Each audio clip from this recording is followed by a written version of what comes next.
Dneska si ukážeme malé detaily. Túto kazetu robil ku 90 D4. Tu sa to zapína, tu to pozerá sa.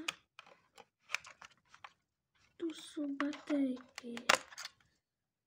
Tam sme dali takéto batériky.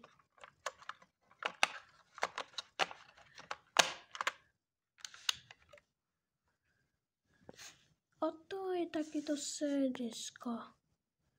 Bolo tam vnútri také krabičky, také srdisko.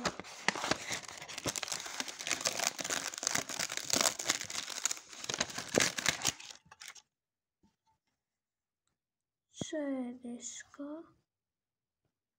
A toto.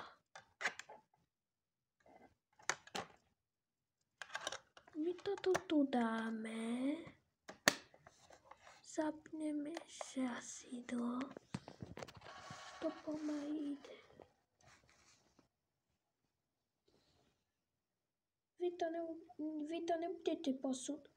Môžete si také kúpiť. Je to také staré, ešte to úžasne funguje. Tu sú to 2 kazety. Vy si kúpite túto kazetu, potom už to budete vedieť, čo to je za kazeta.